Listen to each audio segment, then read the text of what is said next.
accouchement beaucoup plus... Raconter ton accouchement. Ben oui, donc du coup, avec tout ce qu'on s'était dit, je m'étais préparée, donc en fait à accompagner en fait mon enfant pour qu'on se rencontre plus qu'à accoucher comme l'image que j'avais avant pour Pablo. Donc après pour mon accouchement, j'ai eu donc les premières contractions dans la soirée vers 22h. Je voulais attendre au maximum à la maison pour pouvoir être toute seule dans mon environnement, voilà, et être, pas avoir de stress supplémentaire. On est arrivé là-bas, ça devait être 6h du matin environ. Donc là, j'avais des contractions très régulières. Donc on m'a examinée. Et après, donc on est passé en chambre que tous les deux avec Gaëtan. Et je me suis... Voilà, j'ai repensé à... C'est à ce moment-là que, une fois qu'on a été vraiment dans cette chambre, je me suis mis vraiment avec Tom, avec Gaëtan. Donc les contractions ont commencé à être vraiment de plus en plus fortes.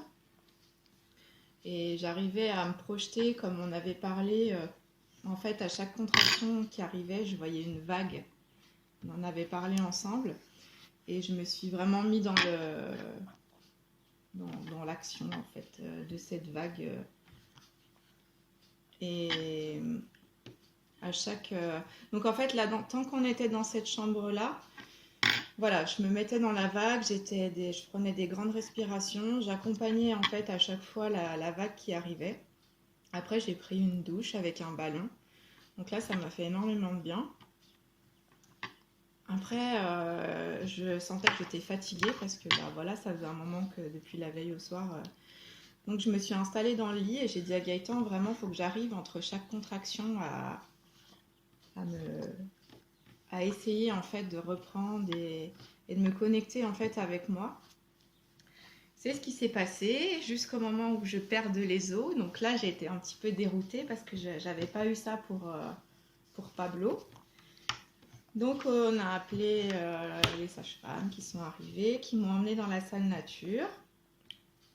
Et dans la salle nature, donc là, ça a encore pris une dimension différente parce que une fois que j'ai percé, la poche des os a percé, les vagues étaient beaucoup plus fortes que les précédentes. Donc, mais là, en fait, je sais pas, j'étais toute seule avec... en fait, je voyais même pas Gaëtan. Donc, du coup, une fois que je suis rentrée dans cette salle, en fait, cette atmosphère, c'était sombre. Il y avait une lumière tamisée. Enfin, c'était déjà, je sais pas, je me suis mise toute seule dans ma tête, dans mon corps, dans mon cœur, avec Tom, en fait. Gaëtan, il était à côté de moi. J'ai pris un bain.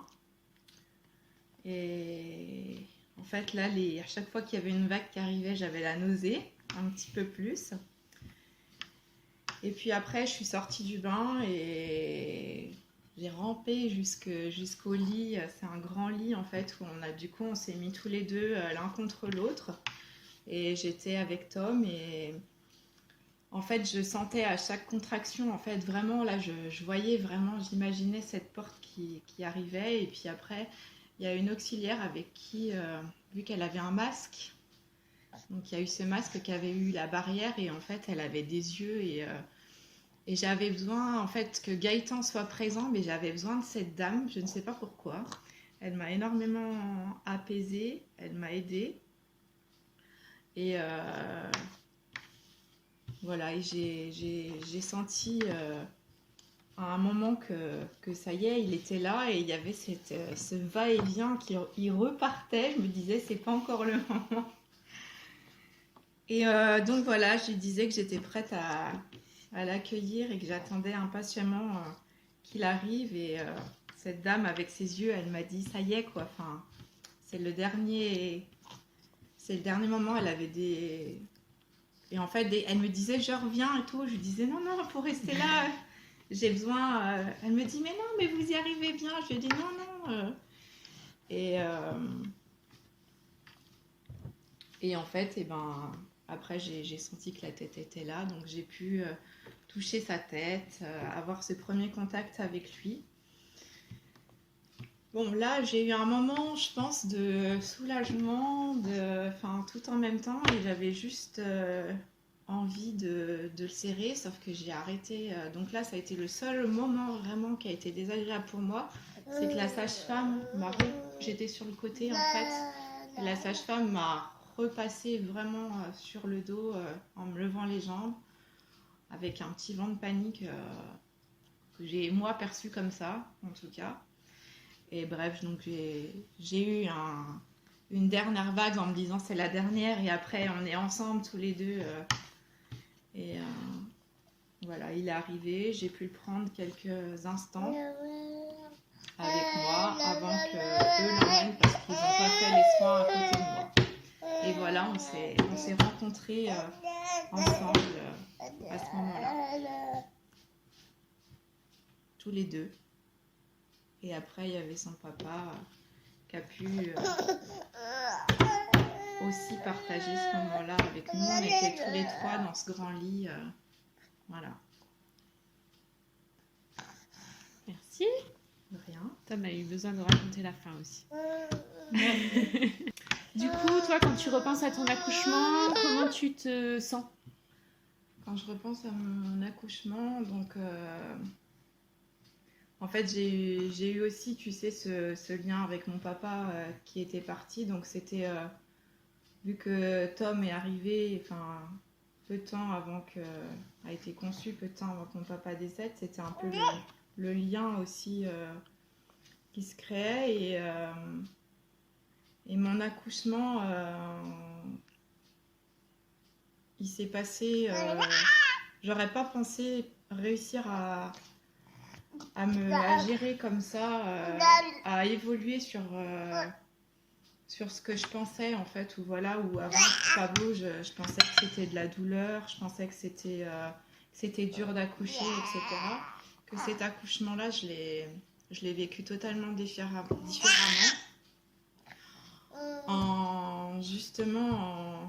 Avec tous les échanges qu'on a eus, au final, c'était donner la vie à Tom, ça avait un sens totalement différent et la manière dont ça s'est fait aussi.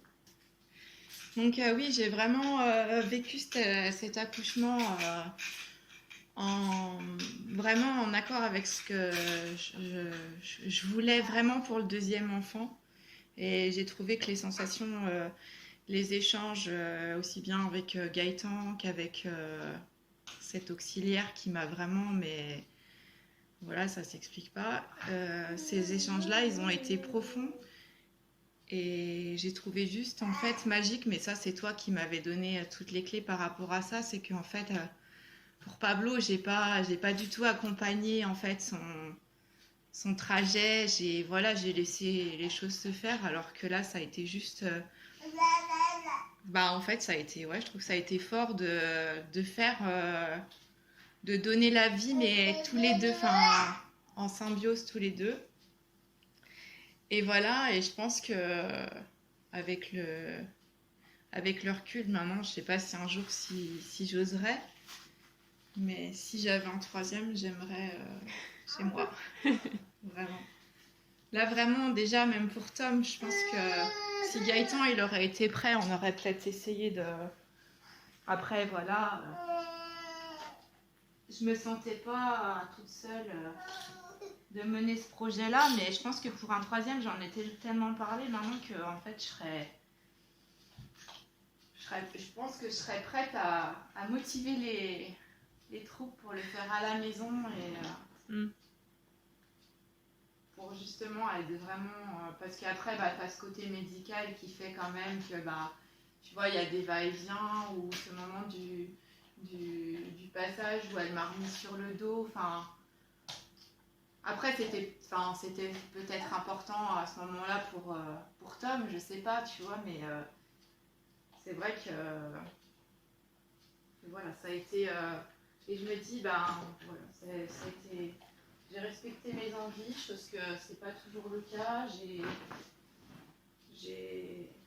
respecté mon corps, j'ai respecté aussi notre relation à nous deux. En fait, au final, j'ai l'impression de l'avoir commencé avant, tu vois, comme par rapport à Pablo, c'était pas du tout... après, j'étais plus jeune, c'était pas les mêmes conditions, mais voilà. Est-ce que tu aurais un message à faire passer à des mamans enceintes? Après, moi, le message que j'aurais à faire passer, c'est plus... c'est quelque chose de simple et de banal, c'est rien d'extraordinaire, mais en fait, c'est que je pense qu'il faut s'écouter et faire ce qu'on a envie, quoi. Même si, en fait, ton mari, tes parents lui disent que c'est n'importe quoi, que je pense qu'il faut s'écouter et qu'il faut réussir à se faire confiance, même si je pense que par moments, tu peux avoir des doutes, et c'est ces doutes-là qui te font changer d'avis. Et moi, maman, dès que je vois une maman enceinte avec qui j'échange, vraiment, je conseille Lila. Parce que, en fait, j'aurais jamais imaginé que certaines personnes, en fait, elles peuvent changer le cours si on ne s'était pas rencontrés. Je pense que j'aurais fait le cheminement peut-être dans ma tête, mais j'aurais pas été au bout de mon projet. J'en suis sûre parce que je suis pas issue d'une famille, tu vois, moi, on va me dire, enfin voilà, accoucher c'est avec une péridurale, c'est à l'hôpital, c'est sur le dos. Quand je vais commencer à dire, moi j'imagine pas les choses, on va me dire, voilà, tout de suite chercher. Alors que je pense que si je t'avais pas rencontré, j'aurais pas mené ce projet à bout. Et voilà, donc c'est pour ça que je conseille à toutes les mamans que je rencontre d'échanger avec une femme comme toi qui est là pour nous écouter, pour nous conseiller, et voilà. Merci. Non, mais c'est vrai, franchement, je te l'ai déjà dit, mais c'est vrai que, tu vois, j'en parle souvent, t'as fait partie des personnes que je pourrais pas... que j'oublierai pas, quoi. Même si après, la vie fait qu'on ne se voit plus ou qu'on ne se donne plus de nouvelles. Parce que, on évolue tous. Toi, il y a des gens comme ça qui marquent, et tu m'as aidé vraiment à prendre confiance en moi sur ce point de vue-là. Et voilà, et à savoir ce que je voulais. Tu m'as emmené au fil de nos échanges et de nos conversations à me poser les bonnes questions pour avoir les bonnes réponses, en fait, en adéquation avec mes idées. Parce que voilà, moi j'ai pas une maman comme toi moi, toi c'est pro, tout ça, quoi. Tu vois, toi c'est pas... Voilà, t'as eu les mots juste au moment où il fallait, et ça m'a permis d'en arriver là, aujourd'hui. Merci beaucoup. De rien.